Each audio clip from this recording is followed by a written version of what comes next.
Hi hello ಎಲ್ರಿಗೂ ನಮಸ್ಕಾರ. Welcome back to KPSC ಸಂದೇಶ. ಇವತ್ತು ನಾವು KPSCಯ ಗ್ರೂಪ್ ಸಿ ಎಕ್ಸಾಮ್ಗಳಿಗೆ ಹೆಲ್ಪ್ ಆಗುವಂತಹ ಜನರಲ್ ಇಂಗ್ಲಿಷ್ ಭಾಗದ ಡೈರೆಕ್ಟ್ ಅಂಡ್ ಇಂಡೈರೆಕ್ಟ್ ಸ್ಪೀಚ್ ಭಾಗವನ್ನ ನೋಡ್ತಾ ಇದ್ದೀವಿ. ಸೊ ಇದು ಪೇಪರ್ 2 ಅಂದ್ರೆ ಕಮ್ಯುನಿಕೇಶನ್ ಪೇಪರ್ ನ ಒಂದು ಭಾಗ. ಆ, ಮುಖ್ಯವಾಗಿ ಒಂದು ವಿಷಯ ಹೇಳಬೇಕು ಅಂದ್ರೆ ಇಷ್ಟಕ್ಕೆ ಮುಂಚೆ ನಾವು ಆಕ್ಟಿವ್ ಅಂಡ್ ಪ್ಯಾಸಿವ್ ವಾಯ್ಸ್ ಮತ್ತು ಸೆಂಟೆನ್ಸ್ ಆರ್ಡರ್ PQRS ಕ್ವೆಶನ್ಸ್ ಅಂತ ಏನ್ ಹೇಳ್ತೀವಿ ವಿಚ್ ಕಾನ್ಸ್ಟಿಟ್ಯೂಟ್ಸ್ ತುಂಬಾ ಇಂಪಾರ್ಟೆಂಟ್ ಪಾರ್ಟು. ಅಷ್ಟಕ್ಕೆ ಮುಂಚೆ ನಾವು ಅಡ್ಜೆಕ್ಟಿವ್ಸ್, ಡಿಗ್ರೀಸ್ ಆಫ್ ಅಡ್ಜೆಕ್ಟಿವ್ಸ್ ಹಾಗೂ ಪ್ರಿಪೋಸಿಷನ್ಸ್ ಮತ್ತು ಫಿಗರ್ಸ್ ಆಫ್ ಸ್ಪೀಚ್ ಈ ತರದ್ದೆಲ್ಲ ಪಾರ್ಟ್ಸ್ ಅನ್ನ ಕವರ್ ಮಾಡಿದ್ದೀವಿ. ಡೈರೆಕ್ಟ್ ಅಂಡ್ ಇಂಡೈರೆಕ್ಟ್ ಸ್ಪೀಚ್ ಇನ್ನು ಅದರಲ್ಲಿ ಬರುವಂತಹ ಒಂದು ಮುಖ್ಯವಾದ one of the last parts. ಇದು ಬಿಟ್ಟು ಬೇರೆ ಯಾವುದಾದರೂ ನಿಮಗೆ ಇಂಪಾರ್ಟೆಂಟ್ ಅನ್ನಿಸುವ ಟಾಪಿಕ್ ಬಗ್ಗೆ ನೀವು ಕಮೆಂಟ್ಸ್ ಅಲ್ಲಿ ತಿಳಿಸಿ. ಅದರ ರಿಲೇಟೆಡ್ ವಿಡಿಯೋನ ಆದಷ್ಟು ಬೇಗ ಮಾಡಿ ಹಾಕ್ತೀನಿ. ಸೊ ಈ ವಿಡಿಯೋ ಅಲ್ಲಿ 6 ಸಿಂಪಲ್ ರೂಲ್ಸ್ ಅಲ್ಲಿ ಡೈರೆಕ್ಟ್ ಅಂಡ್ ಇಂಡೈರೆಕ್ಟ್ ಸ್ಪೀಚಿನ ಯಾವುದೇ ಪ್ರಶ್ನೆಗಳನ್ನ ಸಾಲ್ವ್ ಮಾಡಬಹುದು. 6 ಅಲ್ಲಿನೂ ಮ್ಯಾಕ್ಸಿಮಮ್ 2 to 3 ರೂಲ್ಸ್ ಅಲ್ಲಿನೇ ಮೋಸ್ಟ್ ಕ್ವೆಶನ್ಸ್ ಅನ್ನ ಸಾಲ್ವ್ ಮಾಡಬಹುದು ಅನ್ನೋದು ನಾನು ನನ್ನ ಭರವಸೆ. ಹಾಗೂ ಅದೇ ತರ ಒಂದು ರೂಲು ಅದರಿಂದ ಸಾಲ್ವ್ ಆಗುವಂತಹ ಒಂದು ಪ್ರೀವಿಯಸ್ ಇಯರ್ KPSC ಕ್ವೆಶನ್ಸ್ ಮತ್ತೆ ನೆಕ್ಸ್ಟ್ ರೂಲು ಅದರಿಂದ ಸಾಲ್ವ್ ಆಗುವಂತಹ ಕ್ವೆಶನ್ಸ್, ಆ ತರ ಈ ಲೆಕ್ಚರ್ ಮುಂದೆ ಹೋಗುತ್ತೆ. ಸೊ ಮಾಡದೆ ಸ್ಟಾರ್ಟ್ ಮಾಡೋಣ. ಮೊದಲನೆಯದಾಗಿ ರೂಲ್ 1 ಏನಪ್ಪಾ ಅಂತ ಅಂದ್ರೆ ಟೆನ್ಸ್ ಹೇಗೆ ಚೇಂಜ್ ಆಗುತ್ತೆ ಅನ್ನೋದು. ಡೈರೆಕ್ಟ್ ಸ್ಪೀಚ್ ಅನ್ನೋದ್ರಿಂದ ಇಂಡೈರೆಕ್ಟ್ ಸ್ಪೀಚ್ಗೆ ಟೆನ್ಸ್ ಹೇಗೆ ಬದಲಾಗುತ್ತೆ ಅನ್ನೋದು ಫಸ್ಟ್ ರೂಲು. ಹೇಗೆ ಬದಲಾಗುತ್ತೆ ಅಂದ್ರೆ ಸಿಂಪಲ್ ಟೆನ್ಸ್, ಸಿಂಪಲ್ ಪ್ರೆಸೆಂಟ್ ಅಂದ್ರೆ ಆಮ್, ಈಸ್, ಆರ್ ಇರುವ ಪಾರ್ಟ್ಸು ಸಿಂಪಲ್ ಪಾಸ್ಟ್ ಆಗುತ್ತದೆ, ಅಂದ್ರೆ ವಾಸ್, ವೇರ್ ಆಗುತ್ತದೆ.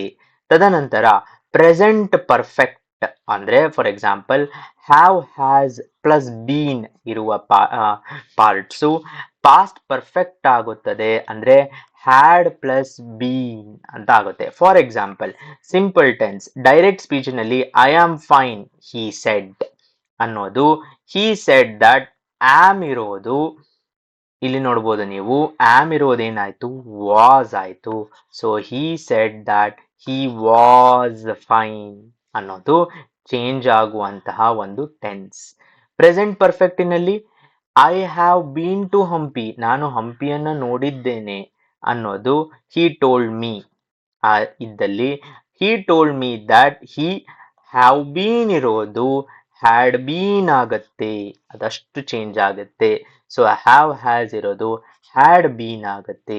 ತದನಂತರ I am playing the violin he explained. Am playing present continuous ಇರೋದು that is am, is, are plus ING.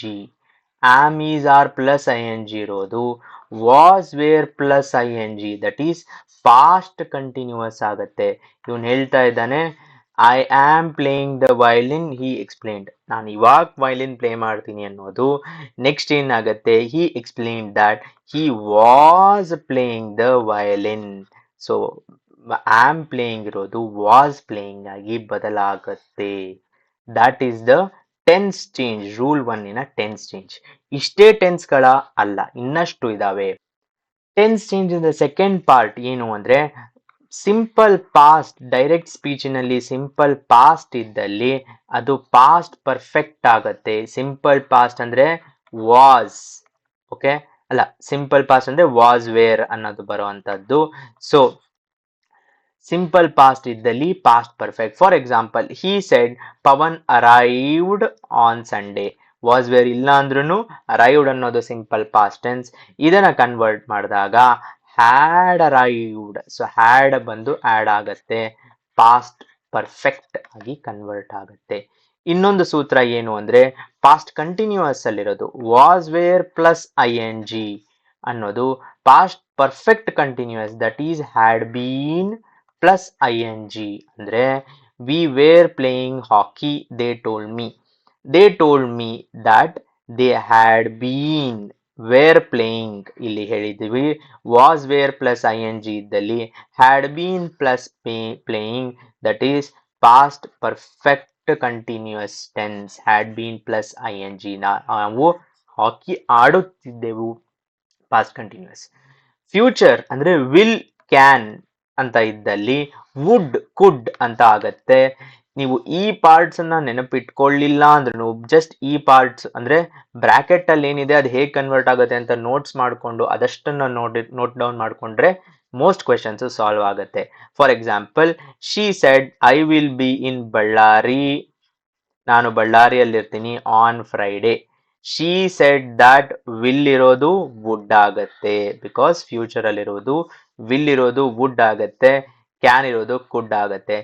he said that he can come tomorrow, so he said that he could come tomorrow ಅನ್ನೋದಾಗತ್ತೆ. would be in Ballari on Friday, so ಬಳ್ಳಾರಿಯಲ್ಲಿ ನಾನು Friday ಇರುತ್ತೀನಿ. ಇದಿಷ್ಟೇ ಟೆನ್ಸಿನ ಮುಖಾಂತರ ಯಾವ ಪ್ರಶ್ನೆಗಳು solve ಆಗುತ್ತೆ ಅಂತ ನೋಡೋಣ. ಮೊದಲನೇ ಪ್ರಶ್ನೆ, in the question is given a direct indirect speech. Out of the 4 given alternatives select the one which best expresses the same tense in indirect or direct speech. ಏನಿದು ಶಿ ಸೆಡ್? ಓಕೆ, ಇವಳು ಹೇಳಿದಳು, I have been following the stock market for a long time. ನಾನು stock market ಅನ್ನ ಬಹಳ ದಿನದಿಂದ follow ಮಾಡ್ತಾ ಇದ್ದೀನಿ, ಗಮನಿಸ್ತಾ ಇದ್ದೀನಿ ಅಂತ. ನಾವು ಇಲ್ಲಿ ಏನ್ ನೋಡ್ಬೇಕು ಅಂದ್ರೆ ಹ್ಯಾವ್ ಬೀನ್ ಅನ್ನೋದನ್ನ ನೋಡ್ಕೊಂಡ್ರೆ ನೀವು ಇಲ್ಲಿ ನೋಡ್ಬೋದು ಹ್ಯಾವ್ ಹ್ಯಾಸ್ ಬೀನ್ ಏನಾಗತ್ತೆ, ಹ್ಯಾಡ್ ಬೀನ್ ಆಗತ್ತೆ. ಸೊ ಈಗ ನಮ್ಮ ಹುಡುಕಾಟ ಹ್ಯಾಡ್ ಬೀನ್ ಕಡೆ ಇರಬೇಕು. ಸೊ ಇಲ್ಲಿ ಹ್ಯಾವ್ ಬೀನ್ ಇರೋದು, ಇಲ್ಲಿ ಹ್ಯಾಸ್ ಬೀನ್ ಅಂತ ಕೊಟ್ಟಿದ್ದಾರೆ. ಸೊ ಇದು ತಪ್ಪಾಗತ್ತೆ, ದಟ್ ಈಸ್ ರಾಂಗ್. ವರ್ಬಿನಲ್ಲೇ ಇದು ತಪ್ಪಾಗತ್ತೆ. ಸೊ ಇಲ್ಲಿ she said that she had been following, so ಇದು ಇರುವ ಪಾಸಿಬಿಲಿಟಿ ಇದೆ. She said that she was following, ಇಲ್ಲ, ವಾಸ್ ಫಾಲೋಯಿಂಗ್ ಏನಾಗುತ್ತೆ, ಸಿಂಪಲ್ ಪಾಸ್ಟ್ ಆಗತ್ತೆ. ನೋ, ನಮಗೆ ಗೊತ್ತು ಇಲ್ಲಿ ಹ್ಯಾಡ್ ಬೀನ್ ಇರಬೇಕು ಅಂತ. Next, she said that she had to follow, absolutely wrong. ಯಾಕಂದ್ರೆ ಹ್ಯಾವ್ ಬೀನ್ ಇದ್ದಲ್ಲಿ ಹ್ಯಾಡ್ ಬೀನ್ ಇರಬೇಕು. ನಾವು ಬೇರೆ ಓದೋ ಅವಶ್ಯಕತೆಯೇ ಇಲ್ಲ. ಆಪ್ಷನ್ 2 ರೈಟ್ ಆನ್ಸರ್ ಬಂದಾಯ್ತು. ಇದು CTI ಕಲ್ಯಾಣ್ ಕರ್ನಾಟಕ ಪೇಪರಿನ ಒಂದು ಕ್ವೆಶನ್. ಬೇರೆ ಯಾವ ಸೂತ್ರಗಳು ಗೊತ್ತಿಲ್ಲದೆ ಬರೀ ಫಸ್ಟ್ ಸೂತ್ರದಿಂದ ನಾವು ಆನ್ಸರ್ ಅನ್ನ ಹುಡುಕಿ ತೆಗೆದಿದ್ದೇವೆ. ಓಕೆ, ಸೊ ಇದೇ ತರ ನೆಕ್ಸ್ಟ್ ಕ್ವೆಶನ್ ಅನ್ನ ನೋಡೋಣ. He complained the people are stocking up grains anticipating drought. Okay, he complained ಅನ್ನುವ part okay, are stalking.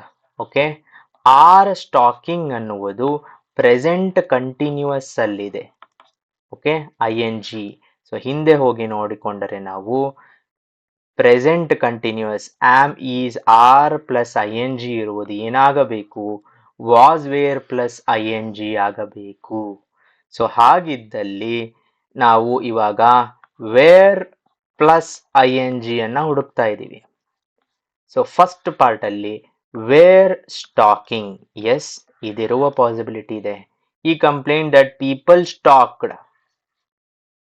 Absolutely wrong. ಯಾಕಂದ್ರೆ ನಾವು ವೇರ್ ಪ್ಲಸ್ ING ಅನ್ನ ಹುಡುಕ್ತಾ ಇದ್ದೀವಿ. Next, he complaint that people will stock, will ಅನ್ನೋದು ಫ್ಯೂಚರ್ಗೆ ಹೋಗ್ಬಿಟ್ಟಿದೆ. ಸೊ ಇಲ್ಲಿ ಕೂಡ ತಪ್ಪಾಗಿದೆ. All the above statements are correct, absolutely wrong. So just ಮೊದಲನೇ ಸೂತ್ರದಿಂದ ನಮಗೆ ರೈಟ್ ಆನ್ಸರ್ ಬಂದಾಯ್ತು. Option 1 is the right answer. ಇವನು ಹೇಳಿದ ಎಲ್ಲರೂ ಗ್ರೇನ್ಸ್ ಅನ್ನ ಸ್ಟಾಕ್ ಮಾಡ್ಕೊಂತ ಇದ್ದಾರೆ. ಈ complaint that people were stocking up grains anticipating drought, the right answer. ಮೂರನೆಯದು, the teacher said Akbar was born in India. Okay, was Born ಅನ್ನೋದು ಪಾಸ್ಟ್ ಟೆನ್ಸ್ ಅಲ್ಲಿದೆ. ಓಕೆ, ಈಗ ನಾವು ನೋಡಿರುವ ಸೂತ್ರದಲ್ಲಿ ಒಂದು ವಿಷಯ ಹೇಳಬೇಕಾಗಿದ್ದು, ಇದನ್ನ ಸಪರೇಟ್ ಆಗಿ ಏನಕ್ಕೆ ಹೇಳಿದ್ದು ಅಂದ್ರೆ, tenses do not change if the direct speech talks about a habitual action or universal truth. ಯಾವುದು ಜಗಜ್ಜಾಹಿರವಾದ ಟ್ರುತ್ ಇರುತ್ತೋ ಆಗ ಟೆನ್ಸ್ಗಳು ಚೇಂಜ್ ಆಗೋದಿಲ್ಲ. he said that earth was composed of, or earth is composed of 97% water ಅಂತ ಹೇಳಿದಾಗ, he said ಅಂತ ಹೇಳಿದಾಗ earth was composed of ಅಂತ past tense ಗೆ ಹೋಗೋದಿಲ್ಲ. ಅದು earth is, ಯಾಕಂದ್ರೆ ಅದು ಟೆನ್ಸ್ ಅದು ಯೂನಿವರ್ಸಲ್ ಟ್ರೂತ್. ಸೊ ಹೀಗಿರುವಾಗ the teacher shed that, okay, ನಾವು ಇದನ್ನ ಪಾಸ್ಟ್ ಇರೋದನ್ನ ಹಾಗೇ ಇಟ್ಟು ವಾಸ್ ಇರೋದು ಹ್ಯಾವ್ ಬೀನ್ ಆಗೋದಿಲ್ಲ. ವಾಸ್ ಇರೋದು ವಾಸ್ ಬಾರ್ನ್, ವಾಸ್ ಬಾರ್ನೇ ಉಳಿಯತ್ತೆ, ವಾಸ್ ಬಾರ್ನೇ ಉಳಿಯತ್ತೆ. ಈಗ ನೆಕ್ಸ್ಟ್ ಪಾರ್ಟ್ ಏನು ಅಂದ್ರೆ, ದ ಟೀಚರ್ ಸೇಸ್ ದಟ್ ಅಂತ ಇದೆ, ತಪ್ಪಾಗತ್ತದು. ಸೊ ಫಸ್ಟ್ ಒನ್ನು ಸೆಕೆಂಡ್ ಒನ್ನು ಎಲಿಮಿನೇಟ್ ಮಾಡಾಯ್ತು. The teacher said that Akbar was born in India, as ಇದಿರುವ ಸಾಧ್ಯತೆ ಇದೆ. ದ ಟೀಚರ್ ವಿಲ್ ಸೇ, ಈ ತರ ಟೆನ್ಸ್ ಫ್ಯೂಚರ್ಗೆ ಹೋಗೋದಿಲ್ಲ. So option 3 is right answer. Universal truth ಇದ್ದಾಗ ಅದರ ಟೆನ್ಸ್ ಚೇಂಜ್ ಆಗೋದಿಲ್ಲ ಸ್ಪರ್ಧಾರ್ಥಿಗಳೇ.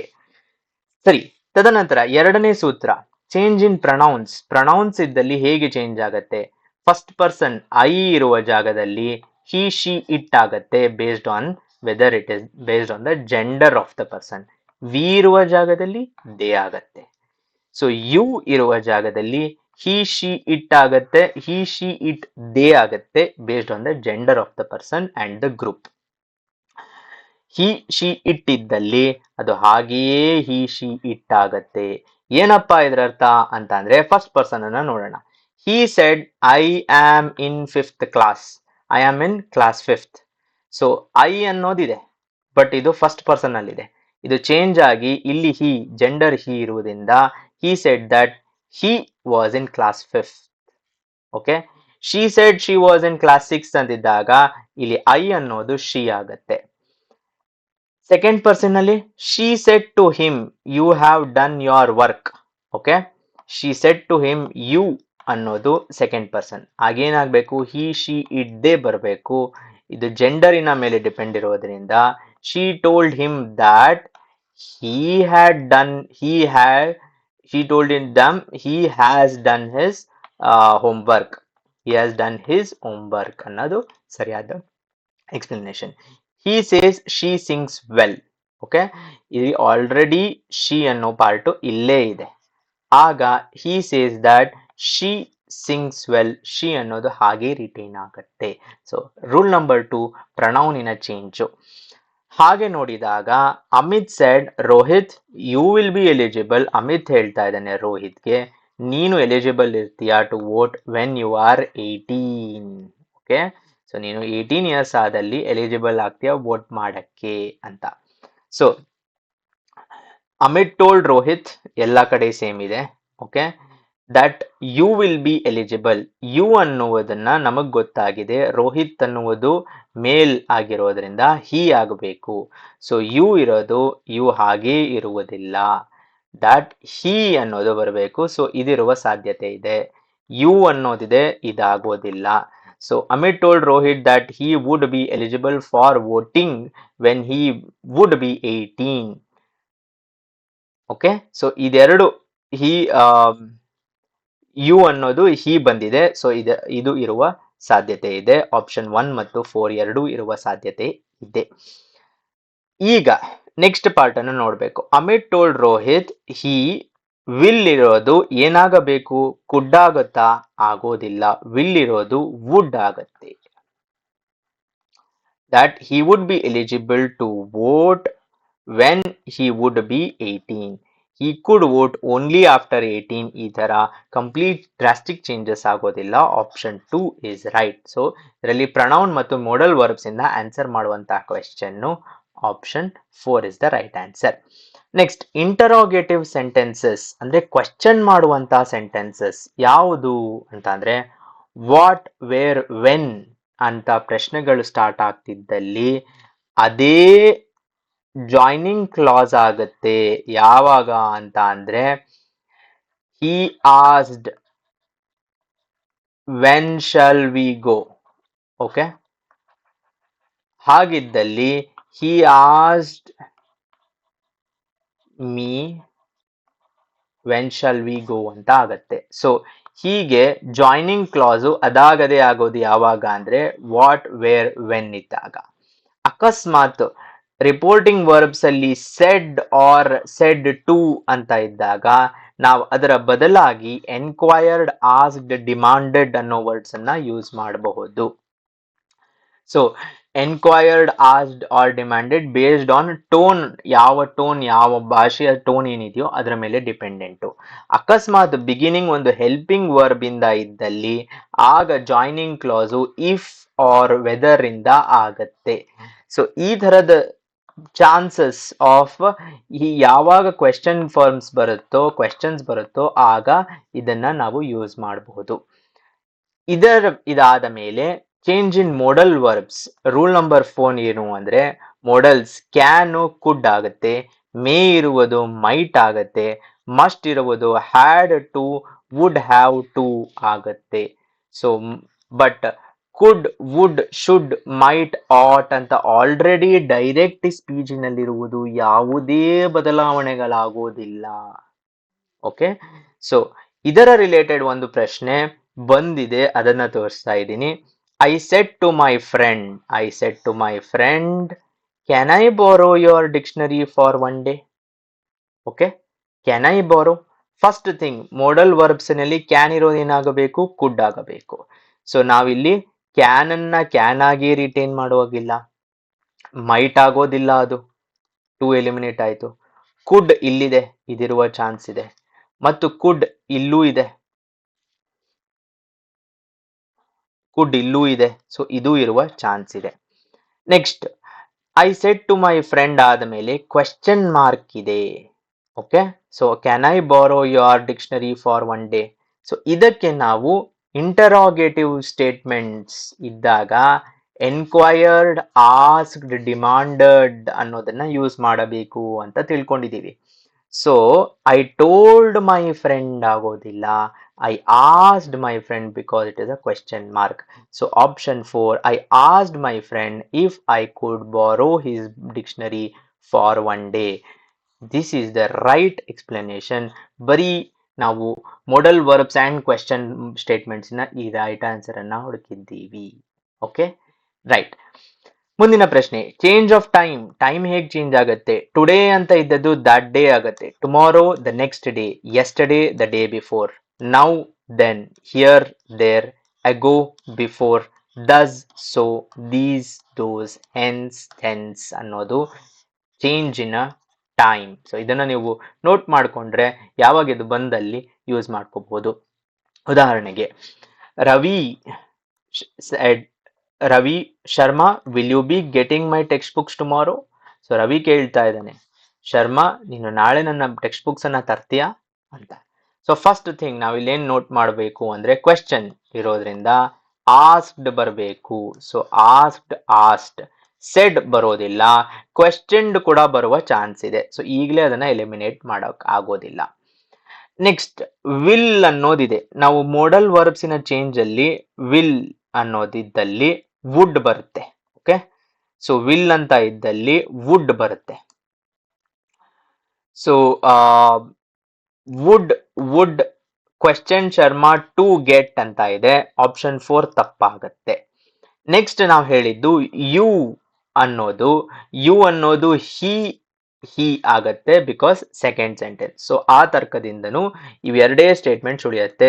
Ravi R Sharma he would be getting the text books the next day, Ravi R Sharma if he would be getting his text books the next day.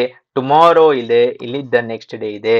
Just ನಾವು ಇವಾಗ ಕಲ್ತ್ವಿ, tomorrow ಇದ್ದಲ್ಲಿ the next day ಬರಬೇಕು. ಈ ತರ್ಕದಿಂದ ಈ ಆಪ್ಷನ್ಗೆ ರೈಟ್ ಆನ್ಸರ್ ಆಪ್ಷನ್ 3 ಆಗತ್ತೆ. Ravi R Sharma if he would be getting his text books the next day, my ಇರುವುದು his ಆಯ್ತು. ಇನ್ನು ಕೆಲವಷ್ಟು changes in request, command, wish or exclamation. ಇವಾಗ ಫಾರ್ ಎಕ್ಸಾಂಪಲ್ ಪ್ಲೀಸ್ ಇದ್ದಲ್ಲಿ ಅದನ್ನ ಹಾಗೆ ಪ್ಲೀಸ್ ಅಂತ ಬರೆಯೋದಿಲ್ಲ, ರಿಕ್ವೆಸ್ಟೆಡ್ ಅಂತ ಬರೆಯೋದು. Hamid said to Ramid sit down ಅಂತ ಹೇಳಿದಾಗ ಆರ್ಡರ್ಡ್ ಅಂತ ಯೂಸ್ ಮಾಡಬಹುದು. ಅಲಾಸ್ ಅಂತ ಇದ್ದಾಗ ಎಕ್ಸ್ಕ್ಲೇಮ್ಡ್ ಅಂತ ನಾವು ಯೂಸ್ ಮಾಡಬಹುದು. ಸೊ ಇದರೊಂದಿಗೆ ಡೈರೆಕ್ಟ್ ಅಂಡ್ ಇಂಡೈರೆಕ್ಟ್ ಸ್ಪೀಚ್ ನ 6 ಸಿಂಪಲ್ ರೂಲ್ಸ್ ನಲ್ಲಿ ಕಲ್ತಿದ್ದೇವೆ. ಮುಂದಿನ ಲೆಕ್ಚರ್ ಒಂದಿಗೆ ಮತ್ತೆ ಸಿಗೋಣ. ನಿಮ್ಮ ಸಪೋರ್ಟ್ ಹೀಗೆ ಇರಲಿ. ಧನ್ಯವಾದ.